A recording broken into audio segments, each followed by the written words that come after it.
This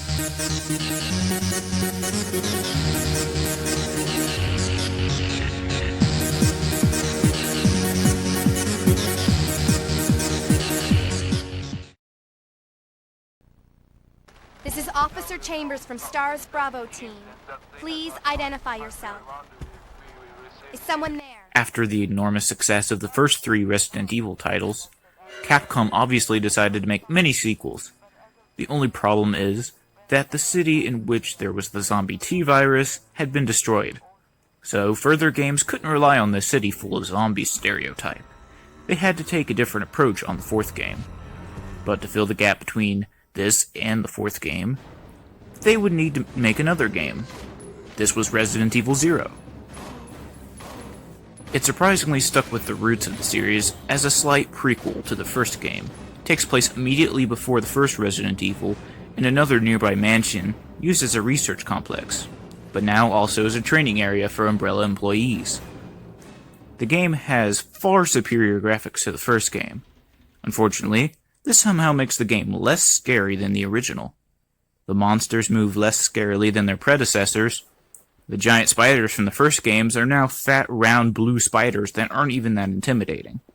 The zombie dogs also aren't as scary either, as they are much easier to kill and don't come in large packs this time around.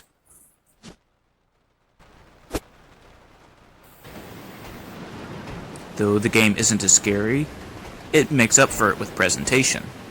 Seriously, look at this and say it looks bad for a 2002 title.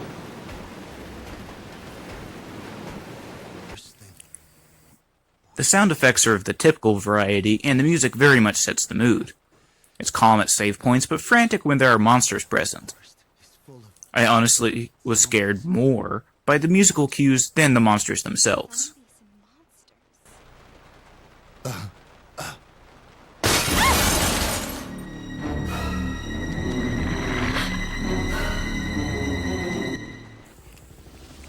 The thing that I, like everybody else, enjoyed more than the actual gameplay was the cheesy plot and vocals. Basically, the plot is that Rebecca is part of the STARS unit, no idea what that stands for, that investigates a string of bizarre murders in the Raccoon City suburbs. But when they mean suburbs, they really mean a dense forest and 2 mansions within the same mile. But on their way to investigating the murders, their helicopter crash lands into the forest. Everyone survives, but are a few miles from their target location. While investigating the perimeter, they find an overturned armored car. It was apparently transporting an accused mass murderer named Billy Cohen.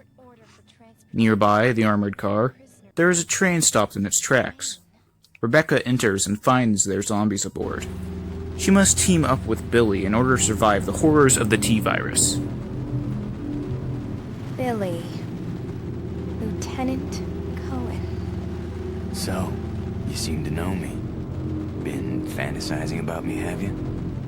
You're the prisoner that was being transferred for execution. You were with those soldiers outside. I see. This plot is very standard of the Resident Evil series and is portrayed quite well in its many cutscenes. The voice acting accompanying the cutscenes ranges anywhere from bad to amazing. The Twilight Zone-style narration at the beginning is amazing. To uncover the truth, we must delve deeper into the events which transpired in the beginning, before the mansion incident.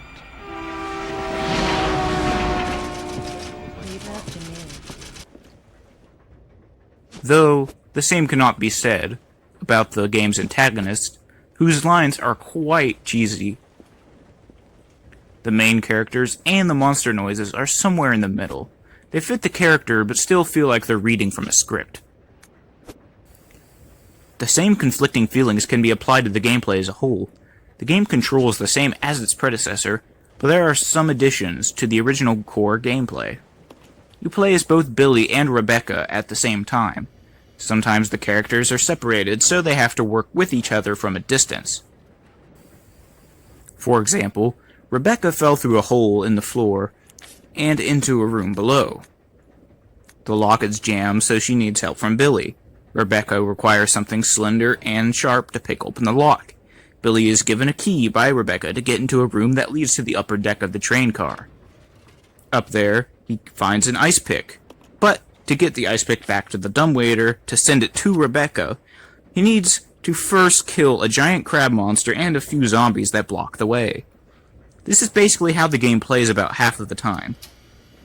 The other half, they're working alongside each other to clear out each room and investigate the mansion's many labs.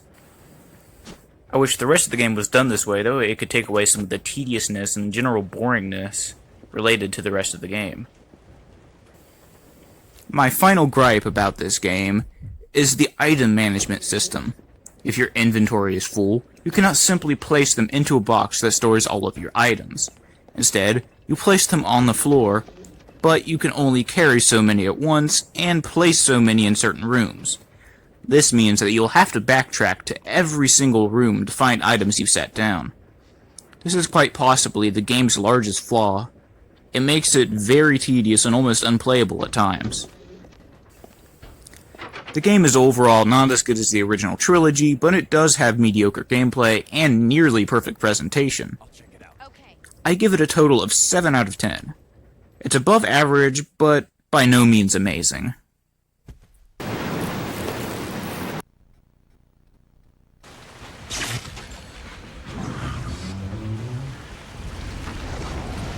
Oh.